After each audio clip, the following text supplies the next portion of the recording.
And it's Dan and James talking about the Talking about the Villa Villa games. games.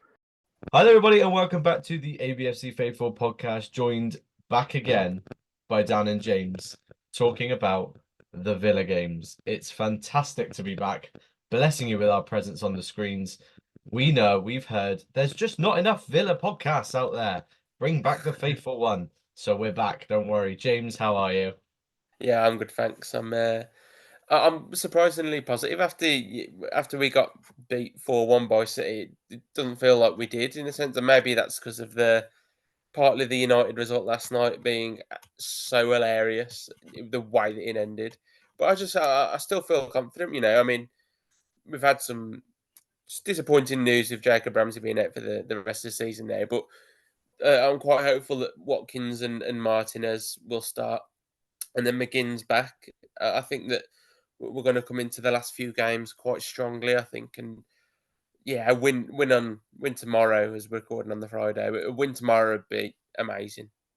Yeah, it's a strange one, isn't it? Because I think, we'll touch on any team news that could be possible for tomorrow in a bit, but it's one of those weeks where it feels like it's going sort of how we expect it to anyway.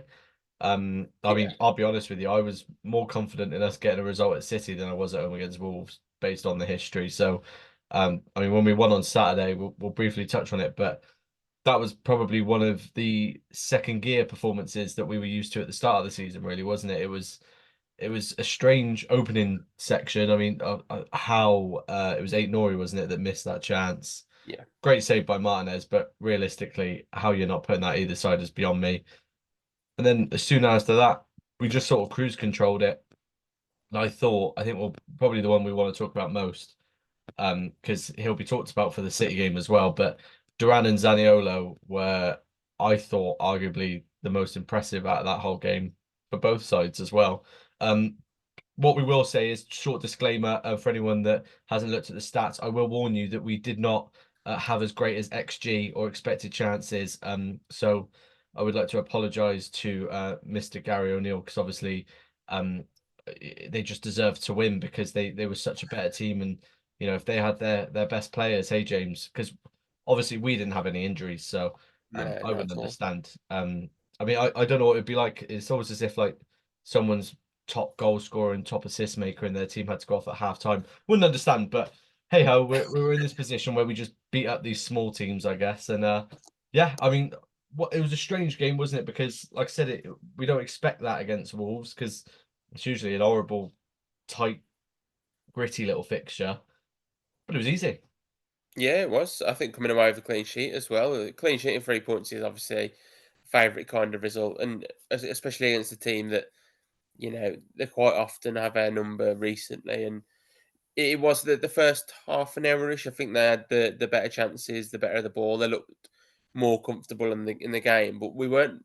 Other than the Aït-Nouri chance, we weren't really troubled. They just looked threatening. Yeah. And then when we scored, that Diaby goal was an absolute cracker. And after that, we took control and we did what we needed to do. And really, it should have been more than 2-0. I just don't think we needed to exert too much more. So it was what it was. But I was really pleased with Duran and Zaniolo's contributions as well. I think both of them are looking like they're coming into this side of a point to prove in the running, and that's quite key with the fact that we keep getting these injuries and stuff. I think we're going to need everyone that we can get. Yeah, it's so busy, isn't it? These next 3 weeks it's quite disgusting, with not only the amount of games we got to play, but the level of competition we'll be playing in as well. I'm not saying there's any easy games in the Premier League.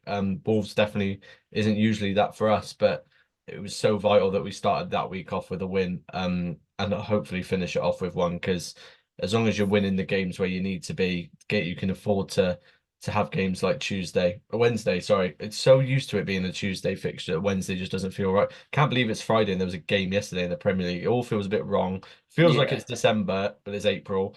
Thank God for the winter break. Hey, it's almost as if that causes fixture congestion. Who knew? Yeah, it's strange though, isn't it? Because we took that performance. It looked like it was turning back to the. It feels weird saying that's the Villa of old now, but that was a real Villa of old performance by the end of the second half. That it felt like a lot more confidence going into City at home. And I think if we go back straight into it now, I actually think we did take a lot of that confidence in and played very well for 60 minutes. That first half I thought was some of the best away from home against a top level side that we've seen. Obviously, we've been lucky that we haven't had to play too many away from home yet. Obviously, we've got Arsenal coming up, what, week now, isn't it? Okay, now. Next Sunday. Yeah, next Sunday. Yeah, it's quite interesting to see the fact that we sort of set up in a way that we didn't go full Arsenal and we didn't go full like us. We sort of had this middle ground where we were happy to sit off the ball. And it looked like Emery was really eager to have, that long ball out to Duran to win the knockdown. And that left-hand side of ours, which was Zaniolo, by the way, was really good. That's pretty much what caused the goal. So Yeah. I don't know. It's just let's just get out of the way. Obviously, Zaniolo was, let's just say, a victim of the Villa Twitter brigade for the goal that we scored just for halftime, Phil Foden's free kick. I mean, I felt bad for him because he did that and then straight away got the ball and lost it. And I thought, you don't come back from Villa fans once that happens. I'll be honest. Obviously, it is a horrendous mistake. He did it just before. We don't know whether he does it because he jumped out of the way of the ball or whether there's some sort of weird wall tactic. I couldn't tell you, but the fact that he does it back to back and they obviously identified that to score the goal. Cons obviously turns his back on the ball as well. I'm a different Villa fan than a lot of others. I just can't hold him down to that mistake, considering the fact that the whole match before and that whole first half, he was arguably one of our best strengths in both of them.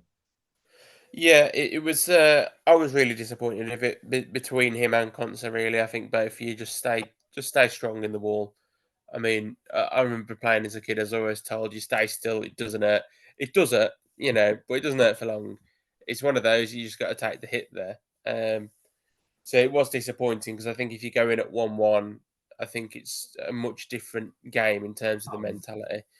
But even at 2-1, we had our chances early in the second half, and I was quite disappointed with Luiz's one because he hit it straight at the keeper and he could have just put Yeah. it low down. But that's the difference is you look at that finish compared to Foden making it 3-1 when he slots it right in the corner calmly. And that goal was a bit disappointing in the fact that DRB tried to win it off Rodri and it was a bit of a rebound and they come away with it. So, margins like that are what can really kill you. But yeah, I thought Zaniolo overall he had a good game, but it really does stand out when you make a mistake like Yeah. that. Especially when it's not one when you're trying something. You can lose the ball all the time, but when you've just got to stand still, that's quite frustrating. But it is what it is, isn't it? And I think by the end of it, the players looked tired. I think, and just there were so many changes in it that the chemistry wasn't quite there at times. Like it was something that was so different.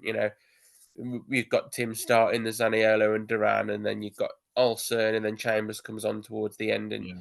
it was a bit of an odd like mix towards the end. So I would like to touch on the fact that I thought Tim did well. I No, thought no.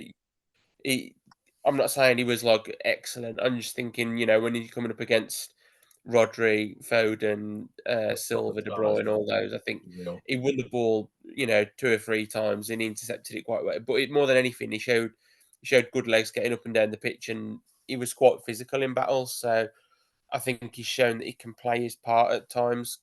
Coming into the running, and maybe he'll push in pre-season to stay around the squad, but it will be tough for him and the rest of the young kids. But that's what you've got to do. You've got to take your chances.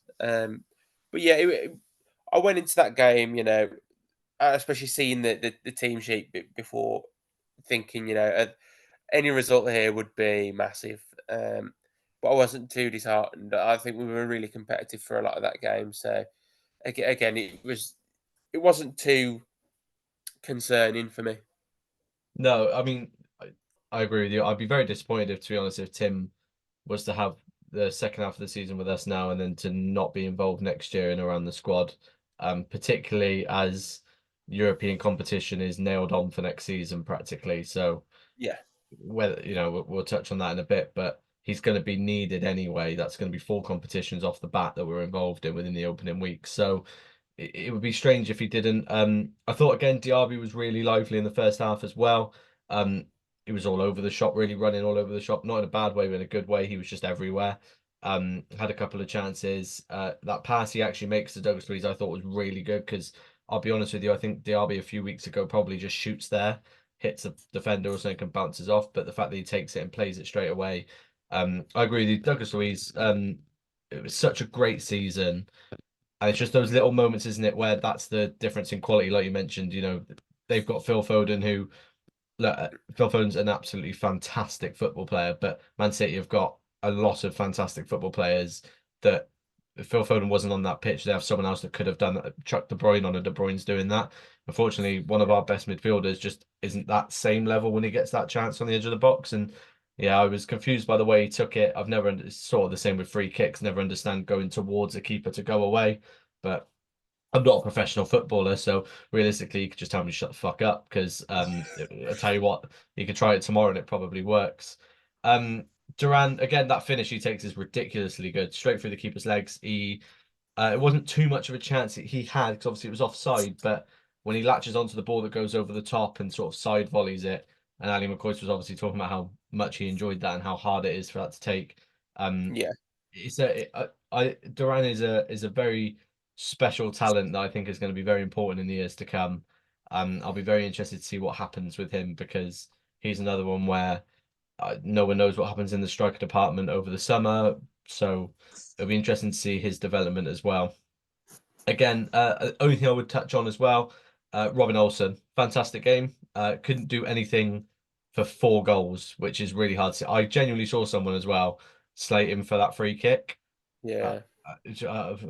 I don't. The bloke is marred with a history of poor mistakes, but was it 2 games this season he started, and I think both of them he's actually performed quite well. Yeah. I can't remember the other game. Yeah, I thought he actually had a strong match. Wouldn't be devastated if he started tomorrow to ensure that Emmy was fine for Thursday. Obviously, we always want our best players starting all the time, but if you have to pick one, if it's Ollie or Emmy starting, you're picking Ollie every day of the week because just the all round contribution that I think Ollie gives to the squad is much better than what we would lose out on. Because I thought Olsen was actually quite good with his feet as well, which is something that he usually struggles with. Final thing on Zaniolo, he didn't lose us that game yesterday, but he's got us at minimum 2 points so far this season. Sheffield United at home and West Ham away. So, from what I weigh, he's on a net positive for games he's won and games he's lost. So, fair play to him. I think we'd see a fair whack of him tomorrow because it seems like Emery in his post match was quite keen to mention he was fit enough for Saturday. So, and Rodgers as well. I think Rodgers is going to have a big play now that Ramsey's gone. We'll touch on that now. I look back at his injury actually today because I never saw it. I realized. It's such a shit way to get injured, isn't it? To get stood on while you're on the floor and that's it. And that's a year of your playing career gone practically. Because let's be honest, I think he's had probably 1 or 2 fully fit matches. And even then, by the looks of it, he probably wasn't fully fit because every time he played a fair decent minutes, he wasn't starting the next match or, he was going away for 2-3 more weeks. I'm hoping that they've basically signed him off for the rest of the season and they've gone, look, you probably could play in the last 2 weeks on 75%. Let's just bin it off and have the whole summer to recover because it's obviously an injury that he can recover from. I believe Wayne Rooney had the same issue quite early on in his career or in the midpoint. So it's obviously one you can recover from given the time. And I think we all know that Wayne Rooney was pumped full of painkillers for half of the playing career from Fergie to get him through games as well, wasn't he? So fair play to him. And I'm really hoping that this isn't the last we see of Jacob Ramsey because he's arguably one of the finest talents we've had come through in recent years, aside from Jack, obviously. It would be a shame, wouldn't it? Yeah, well, do you know what I think about JJ? I think he's just one of those players I love watching. When he went off against it was Luton, wasn't it, that he went down with the injury, and I thought, at this stage of the season, and he's been on and off constantly. I thought I wouldn't be surprised if this is his season over, and with how much it was delayed, they're obviously precautionary. It does feel like they've just said, rushing him back. There's no point. Yeah. You might as well take as long as you can to recover from it properly than trying to just get through the niggles. And it's the best way to do it. Unfortunately, we could have done with him in the run-in, but the thing I do like is that Morgan Rogers does have similar qualities to him in the sense of, he gets the ball and he runs with it from deep and he'll pick up those central positions or out wide, and he does look like he's going to be a really good player. And I think that we've, done a smart bit of business there. So I hope he can start contributing in terms of goals as well. Seeing that he got the assist for Duran's goal at City, and it was a really good pass. That was nice disguise pass. So yeah, I think it is a shame to see Ramsey ruled out, but we're going to have to just use this squad in Yeah. as many different ways as we can, really, because you can't rule out another one or two injuries in the next few weeks if how it is. It's just one of those things. So yeah, I hope that the players can step up in his absence. Yeah, I mean, I can't keep seeing these random flash score or all the other sort of football websites that keep sort of teasing Emi Buendia's return by saying he's fit in like 5 days or 6 days or something. I mean, I think if I remember correctly, Emery said that we wouldn't see him or Mings towards the season at all. So Yeah, it's going to be very difficult. Of course it is. It was always going to be though, because we never had the largest squad. We just had a lot of decent talent that covered both yeah, positions, and we've been lucky that obviously Zaniolo and Rogers can both sort of fill in up front where needed to, and on the left or on the right. Diaby as well, Bailey as well, and then Duran obviously is our pretty much our sub striker, and then our midfield is probably where we've been the most lackluster, and we saw that with Chambers coming on. So I think we'll chat about sort of the team for tomorrow, because I've got a sneaky suspicion we won't see Douglas Luiz in the starting lineup, because he's a booking away from a 2-game ban.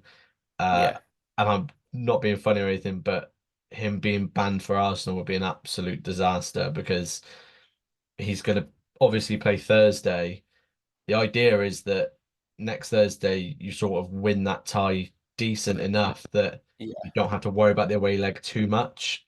Obviously, you never take European competition lightly, but both teams are going to be rotated against Arsenal. And if we go away to Arsenal and we have the choice of having Douglas Luiz, we've got 10 times more of a chance than if we don't. And I think a home game against Brentford is where you're more likely to see Yuri and Tim slot next to each other, and at home. I think that's a lot more comfortable against Brentford. I think Brentford are going to be wanting to be off the ball a little bit more. Obviously, they were so good against Brighton the other night, and I'll be very interested to see that match, because I think what looked quite an easy game before they played United last Saturday now actually looks a bit tastier of a fixture, and we know what it's going to be. It's going to be Ollie against Ivan, and if he starts, obviously, fingers crossed, he is. I mean, it's not usual you see team news go down to the last day, and it's very rare that it goes down to the last day and he's completely fine.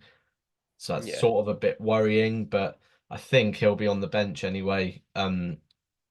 If I think if I had my choice, bench him tomorrow, fit for Thursday, Sunday, and then Thursday. I'd rather that than risk him tomorrow and lose him for Europe and possibly Arsenal, because I think if you aggravate it this late in the season, something what was it? It was groin, if I'm not wrong. I can't remember because I thought it was a hamstring at first, but I'm not sure. Thing in it. It was quite minor at least. Yeah. Well, yeah, it must be, because obviously it was precautionary, and then he missed Tuesday because to keep him fit for Saturday was the idea. Yeah, it'll be an interesting one. Uh, I'll be honest with you. I'm just going to be excited if it's going to be Konza, Carlos, Pau, and Digne again at the back, because I'm so much more confident seeing that back four. Um, the Pau rotation, I'm interested to get your thoughts on it, because there was a lot of moaning about the rotation Tuesday night. Yeah, What it do was. you think about it? Because I'm interested to get your thoughts, because we actually haven't spoken about that yet. I'm not sure. I think that I presume it's just protecting him because he's been on and off with an injury that's sort of like a niggle to him again, isn't it? Like we keep having a couple of these, and I think that coming into a congested fixture schedule, the fact that I think he did say this is a chance to rest a couple of players, in a game where it was going to be a struggle either way. I think he was just protecting him and getting him back up to full fitness, hopefully. So I do expect him to start tomorrow, and I think if I was guessing, it'd be Conte Carlos, Pau, and Moreno, and then I think it'll Yeah. be Bailey, probably. I don't think he'll. I still don't think he'll rest him though. I was going to say we'll drop Dougie, but I think he'll want to win this so much, and he'll just ask McGinn to do the harrying, which won't be Dog a work, problem so to for him. speak. Yeah, so I think it might be Bailey, McGinn, Louise, I keep forgetting McGinn's. Element. Tell you that it is baffling me. That I'm sorry to interrupt. That's quick. That is a massive return, isn't it? I keep Yeah, forgetting. It felt like for some reason that he'd been banned for the season because it's been so long, hasn't it? Obviously, he had the international break in between. I that's miss why. him. I miss him terribly. I can't wait to see his Yeah. shiny little meatball head. Yeah, Uh, he'll make a massive difference to us. oh, One, he's a captain. Two, he's got that energy, and he's obviously been rested for a few weeks now. And three, he's got a lot of quality in each area of the pitch. So he's going to be massive to us. But having that centrally again, it's just for me. It's whether we see Rogers on the left and Tielemans up with Watkins, because I do think yeah, Watkins will true. start, or whether it's going to be Zaniolo or Rogers on the left or something. It's going to be really interesting to see how we line up on that side. But the reason I say I think it might be Moreno that starts because I think he'll want him a bit more forward, and the wide players in at the back post. I've noticed a lot this season with Brentford. They concede a lot of goals from a ball coming into the back Yeah, post. There's conceded two to us. The Moreno one from the cross, and then the yeah, corner was headed on towards Watkins at the back post. So I think if you're looking to try and get one of those players on the blind side of a defender, you're looking at obviously a fullback for us, or then like Bailey on the right hand side. So I think he'll use Moreno to push forward in those areas a bit more. yeah. But then I think who plays on that left then? Because you've got to have someone that can recover well and also help Moreno on the left. So it is a bit of a conundrum. It'll be interesting. Ideally, it'd be McGinn, but then you're asking Tielemans and Louise middle. We'll see. I can't pinpoint it right now, but yeah, I think for me tomorrow, I just want a birthday 3 points. That'd be absolutely lovely. And I don't care how it is. It could be 5-4, and we could score the winner, deflecting off all 22 men's knobs and in. That's all I care about. Just to score a Like winner. Abraham style, yeah. Yeah, exactly. We've done it before. We'll do it again. It'll be yeah. It's gonna be so fucking annoying because you know what's good. We all support Villa long enough. We know what's gonna happen. We know Ivan Toney's gonna score first. We know Yeah, he's going to do the Zulu celebration in front of the whole end. We know what all the headlines are going to be. If we just learn to accept that, then we can enjoy the rest of the game. Um, it's going to be very interesting to see. I agree. I think Moreno actually looked very lively when he came on Tuesday. He looked like he'd been wanting to play football for a while. So, I think you're right. This will be the Digne Moreno's rotation, and then that was obviously see us through. What they'll swap over probably about 65. Then Thursday will be the other one. Then Sunday will be we're obviously back into this fitness of rotating them both. The only reason I think we see Tim is because I think that we wouldn't see him at home against Lille, and I think that he'll yeah, want to rotate Tim that way. That's the only reason I see it. I do think it would be Rogers on the left. Um, yeah. I just think that obviously it doesn't help that Zaniolo went off with whatever that was. With Probably a that dead sort. leg by the look. Yeah, it'd be interesting to see if that's actually anything. He wasn't mentioned about today, was it, in the press conference? So yeah, I'll be interested to see how that plays out. But I would rather Rogers on the left. I think as much as he will have defensive work to do, I think he will have slightly less as imagined. But again, if he is playing Dougie, then you would expect to see McGinn on the left and Tielemans in the centre. I would expect that anyway, because I think that he'll probably play Bailey from the start as well, the same as you. I agree. I think the problem is I just want to watch Tim keep playing because it seems every game he plays he grows and grows, and these short interchanges of play with the defenders and the fullbacks, and sometimes like Rogers or Tielemans, Yeah, whatever, he's starting to do them a bit more where he wasn't when he first started coming on. Like when he came on against United, wasn't able to do them as such. So it'll be very yeah, interesting to see how he gets developed through these next 4 games because arguably probably well, it's not even arguably. I think this next 2 weeks sort of define where we end up this season massively. And I'm going to pose a strange question to you. Now, it does have a couple of sort of like earmarks. So you got, play devil's advocate with me here. You got two choices. You've got fourth, but you lose the Conference League final. Fifth and win the Conference League final. But fifth is not Champions League, it's Europa League. Yeah, it's trophy. I know it's one of those. I'm answering it the stupid way because I want the silverware. If you're logical, you say Champions League, get the revenue, get the exposure. But oh my, we haven't won anything in so long, and you live for the days that you win something. And I know that qualifying for the Champions League could sort of feel like it, but it's not. I want a trophy so bad. I mean, I will side mention saying I think that we'll get Champions League and the trophy. But if I had to pick, yeah, it'd have to be the trophy every day. I think maybe it's different for some fans. I know with a lot of the very younger generation, it's all about the Champions League and playing against these clubs, and I do understand that. I get it. There is a lot of appeal to it. I was buzzing when I got to go watch a pre-season friendly against fucking Malaga because that was a league, the Liga club. That was, oh my God, we're playing Malaga. Yeah, The chance of playing Real Madrid is silly next year. But yeah, I agree with you. A trophy. Watching McGinn lift that trophy. Obviously, Mings will be out on the pitch lifting it as well.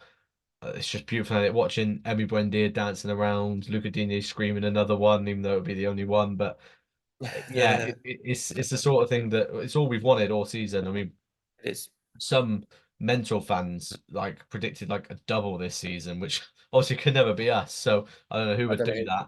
that. But it matters obviously that I think it hugely matters winning something. I'd rather win something with this squad and have to sell two players than not win anything with this squad and still have to sell one, because I think this squad Yeah, as a whole deserves the trophy together.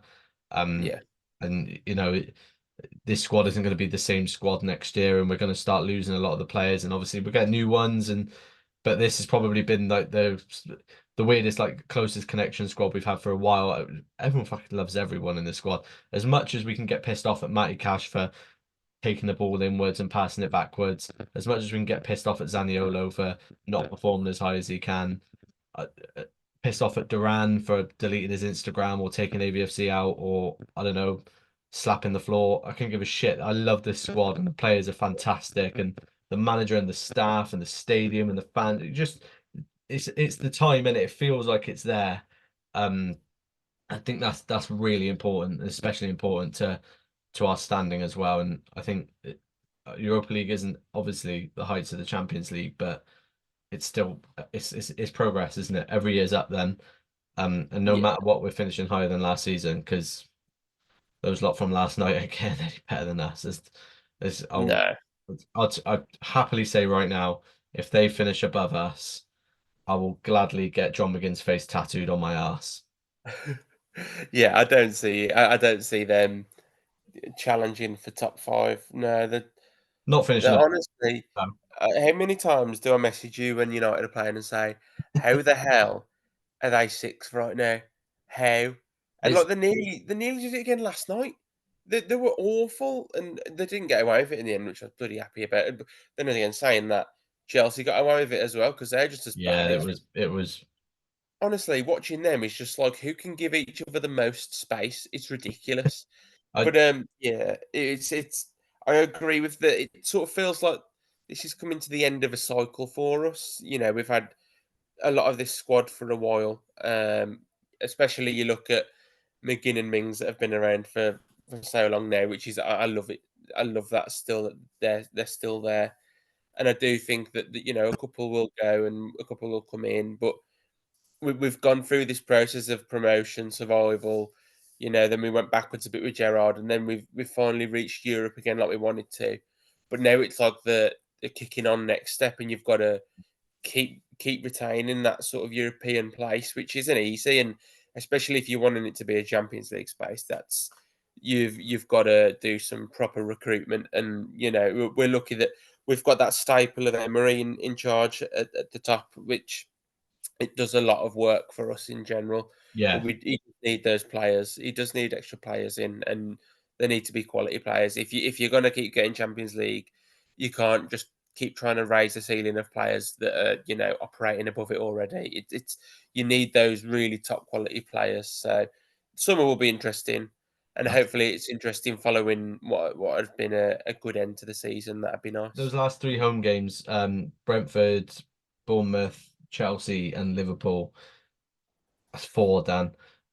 You win 3 out of 4 of those, and top 4 is so much more likely. I think that the home games are probably where we win and lose top 4 here, because I don't think away at Arsenal is what defines our season, but it's more so that if you get a point where I think we're more likely to get anything away at Arsenal than Spurs are.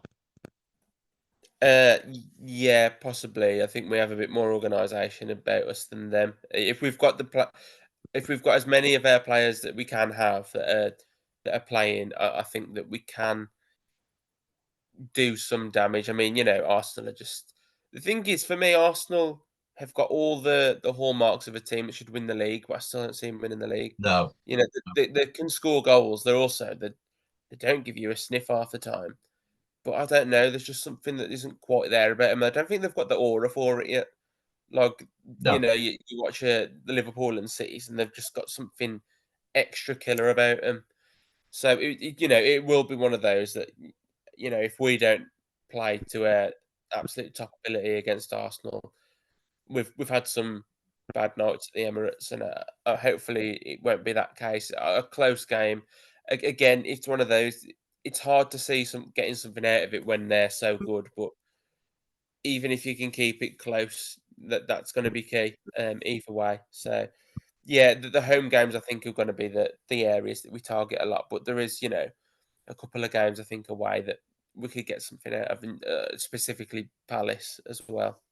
So yeah, I do feel quite confident about getting top 4. Top 5 is almost, inconceivable with the dropout of it now, to be honest, with the following pack. They're just really not good. So we've got to hope that the other teams do well in Europe as well. We've got to want Yeah. Arsenal to beat Bayern and City to beat Real, and the big one is West Ham and Leverkusen, and so yeah, and we've obviously got to do our own thing, get into the final and winning it, hopefully, because that's massive. So yeah, it's one of those. We've just got to keep taking it each step at a time, haven't we? We've been top 4 for so long. It would be such a disappointment to not finish here, wouldn't it? I mean, we can hark back to it, but I mean, we were in touch and distance of leading this league so many times, and I mean, the lowest we've dropped for quite a while now is 5th. So, and that was only temporary as well, very temporary.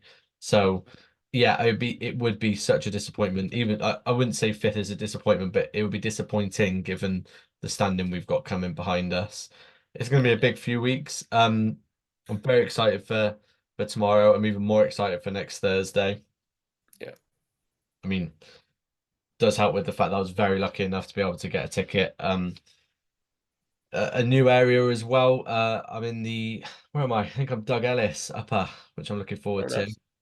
enough. Looking forward to having a nice view. I can get my James head on and get a bit of a tactical nous about me. I'm looking forward to that. But tomorrow, it's so vital, I think, that we win tomorrow. I'm going to go for score predictions before we wrap up the podcast. I am going to ask you first this week, James. I'm going to go with a comfortable 3-1. I think that we're going to turn up, score an early goal. I think we'll be good. We'll be done by a set piece again, I think, and it might be Tony. It probably will be Tony. And I don't know if you follow Rags on Twitter. His Tony shit talking this week has been absolutely tremendous, and I hope it can carry on. So I hope he doesn't score. But yeah, I think that we're just going to turn up and we're going to do the business at home again. I really hope so. I would love to see. I mean, I'd love a clean sheet, but I don't know. Coming into this time of year now, teams give it their all. So Yeah. the result's the main thing. So hopefully Hopefully we get those 3 points.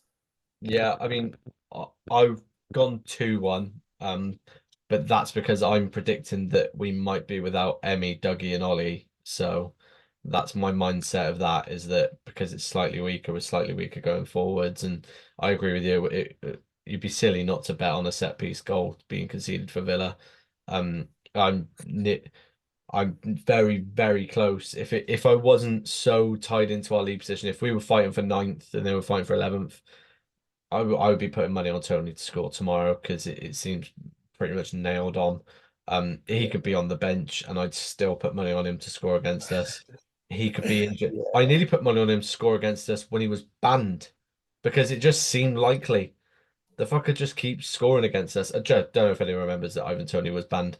They don't like to talk about it anymore, but I'll keep talking about it. Would you like to keep talking about it? I'd like to keep talking about it. Right, perfect. 3-1, 2-1. I'll take any of them. I'll take 6-4, 10-9, 1-0. I don't give a shit. Just win. Yeah. All that matters is win. Win. Yeah. Can't drop out the top 4. That's it. Bare minimum. Yes, exactly. Absolutely massive week for Villa. I cannot wait. This time next week, who knows? Who knows? Well, not next week, it'll be the week after now. But who knows, eh? We could be semi-finalists in the Conference League. We could have beaten Arsenal away. Go on, think about it. Well, I'm just going to focus on Brentford right now. Yeah, it'll be a big game tomorrow. I'm looking forward to it. Yeah. Look forward to. I hope everyone enjoys going. I know the new fan demonstration doesn't start this week. It starts for Bournemouth at home. So we'll definitely keep an eye out for that, and obviously we'll keep posting that up, and make sure to check it out as well if you are on Twitter, because it's going to be very important, isn't it? I think for Villa Park going forward, especially with what could be coming next season. Champions. We should do our own rendition. I'll tell you what, if we make the Champions League, me and James will produce a song for the intro to the podcast, and no matter who we're fucking playing, it will be the Champions League theme tune for everything. And I'll do it personally because I fucking have to. Yeah. Ridiculous. Beautiful stuff, James. Well, it's always a joy to be back. I'm buzzing to be back on talking about Villa. Can't keep talking to myself about them. So it was great to be back. If you did enjoy, make sure you like, subscribe, and hit the notification bell. Boring one today, I'm afraid. I can't think of a funny one. And until next time, up the Villa. Up the Villa.